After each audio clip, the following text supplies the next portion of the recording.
क्या भगत सिंह हमेशा से ही एक रिवॉल्यूशनरी थे या किसी एक स्पेसिफिक घटना ने उनका रास्ता हमेशा के लिए बदल दिया? हिस्ट्री उन्हें एक फियरलेस शहीद के रूप में याद करती है, लेकिन हर बड़े बदलाव का एक टर्निंग पॉइंट होता है। भगत सिंह के लिए वो था 1928 और वजह थी एक मौत। 1928 में ब्रिटिश गवर्नमेंट ने साइमन कमीशन इंडिया भेजा। उनका काम था देखना कि इंडिया को फ्यूचर में कैसे गवर्न किया जाना चाहिए और रिफॉर्म्स सजेस्ट करना। लेकिन इसमें एक सीरियस प्रॉब्लम थी। कमीशन में एक भी इंडियन मेंबर नहीं था। इंडियन नेशनल कांग्रेस ने इस कमीशन का बॉयकॉट कर दिया। देश भर में प्रोटेस्ट शुरू हो गए। 30 अक्टूबर 1928 को लाहौर में एक पीसफुल प्रोटेस्ट निकाला गया। इस प्रोटेस्ट को लीड कर रहे थे लाला लाजपत राय। इन्हें लोग शेरे पंजाब कहते थे। प्रोटेस्ट शांत था, लेकिन पुलिस ने भीड़ को डिस्पर्स करने के लिए लाठीचार्ज किया। सुपरिंटेंडेंट जेम्स स्कॉट पर इस एक्शन के लिए जिम्मेदारी का आरोप लगाया गया। लाठियां बरसी, कई लोग घायल हुए। लाला लाजपत राय भी इस लाठीचार्ज में इंजर्ड हुए। शाम को चोट के बावजूद उन्होंने कहा, मेरे शरीर पर पड़ी एक एक लाठी ब्रिटिश राज के ताबूत में एक कील होगी। उनकी हेल्थ धीरे धीरे खराब होती गई और 17 नवंबर 1928 को उनकी डेथ हो गई।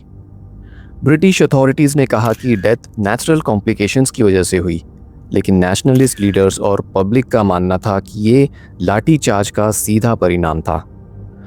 उसी भीड़ में एक 21 साल का नौजवान सब देख रहा था, जिसका नाम था भगत सिंह। वो नौजवान भारत सभा और हिंदुस्तान सोशलिस्ट रिपब्लिकन एसोसिएशन दोनों में एक्टिव थे। वो लाहौर के नेशनल कॉलेज से पढ़े थे, एक इंस्टीट्यूशन जो लाला लाजपत राय की पहल और मेहनत से एस्टेब्लिश हुआ था। उनके लिए ये सिर्फ एक नेता की मौत नहीं थी। इस घटना ने भगत सिंह पर गहरा असर डाला।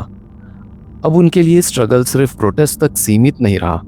भगत सिंह और उनके साथी राजगुरु, सुखदेव और चंद्रशेखर आज़ाद ने फैसला किया कि लाला लाजपत राय की डेथ का जवाब दिया जाएगा। प्लान बना कि जेम्स स्कॉट को टारगेट किया जाएगा। जय गोपाल को लुकआउट के लिए रखा गया। उनका काम था कि टारगेट को आइडेंटिफाई करना और सिग्नल देना। 17 दिसंबर 1928 की शाम लाहौर पुलिस हेडक्वार्टर से एक ब्रिटिश ऑफिसर मोटरसाइकिल पर निकला। जय गोपाल ने उसे स्कॉट समझकर सिग्नल दिया। राजगुरु ने पहली गोली चलाई। ऑफिसर ज़मीन पर गिर गया। भगत सिंह ने भी फायर किया ताकि ऑपरेशन कंप्लीट हो सके।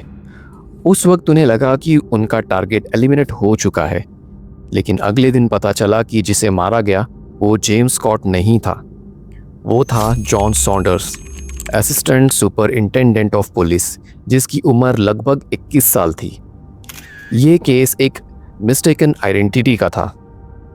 इस इंसिडेंट के तुरंत बाद हिंदुस्तान सोशलिस्ट रिपब्लिकन एसोसिएशन ने लाहौर में पैम्पलेट सर्कुलेट किए। उनमें लिखा था, लाला लाजपत राय का बदला ले लिया गया है। ये भगत सिंह का ब्रिटिश अथॉरिटी के खिलाफ पहला बड़ा आर्म्ड एक्शन था। इसके बाद उनकी पहचान सिर्फ एक एक्टिविस्ट की नहीं रही, वो कॉलोनियल स्टेट के लिए एक वांटेड रिवॉल्यूशनरी बन चुके थे। और इस मूवमेंट ने उनके स्ट्रगल को एक इरिवर्सिबल डायरेक्शन दे दी। सॉन्डर्स इंसिडेंट के बाद भगत सिंह अंडरग्राउंड हो गए, लेकिन उनका ट्रांसफॉर्मेशन सिर्फ रिवेंज पर बेस्ड नहीं था। उन्होंने मार्क्सिज्म और सोशलिस्ट लिटरेचर को डीपली स्टडी किया। उनका स्ट्रगल आइडियोलॉजिकल फ्रेमवर्क लेने लगा। 8 अप्रैल 1929 को भगत सिंह और बटुकेश्वर दत्त ने सेंट्रल लेजिस्लेटिव असेंबली में बॉम्ब्स फेंके, लेकिन ये एक्शन इम्पल्सिव नहीं था, ये केयरफुली प्लान था। बॉम्ब जानबूझकर रिलेटिवली एम्प्टी बेंचेस की तरफ फेंके गए। उनका ऑब्जेक्टिव किसी की जान लेना नहीं था, उनका ऑब्जेक्टिव था पॉलिटिकल अटेंशन ड्रॉ करना।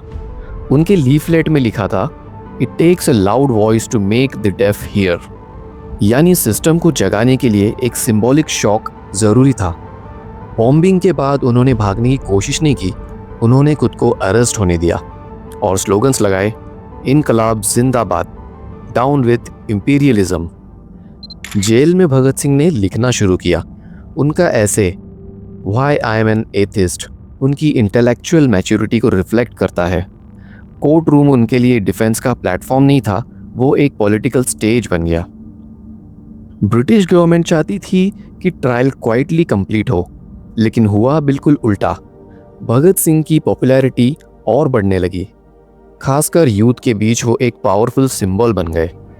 उनके कोर्ट रूम स्टेटमेंट्स न्यूज़पेपर में पब्लिश होने लगे।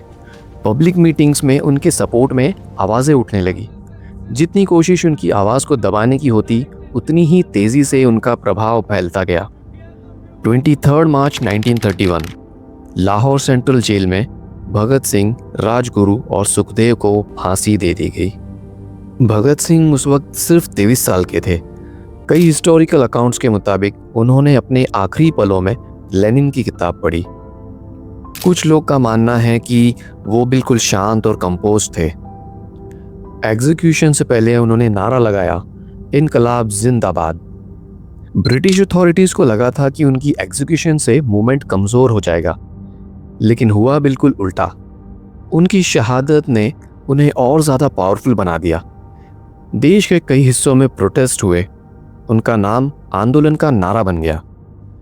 लेकिन अगर हम टाइमलाइन को ध्यान से देखें तो 23 मार्च 1931 उनकी कहानी का अंत था, पर उनकी असली आइडियोलॉजिकल शिफ्ट की शुरुआत हुई थी 17 नवंबर 1928 को, लाला लाजपत राय की डेथ के बाद। लाला लाजपत राय की डेथ ने भगत सिंह के अप्रोच को बदल दिया। इससे पहले वो पॉलिटिकल एक्टिविज्म और ऑर्गेनाइजेशन पर फोकस कर रहे थे। उस इंसिडेंट के बाद उन्होंने माना कि ब्रिटिश रूल के खिलाफ ज़्यादा कठोर कदम भी ज़रूरी हो सकते हैं। ये बदलाव एक दिन में नहीं आया, ये एक प्रोसेस था।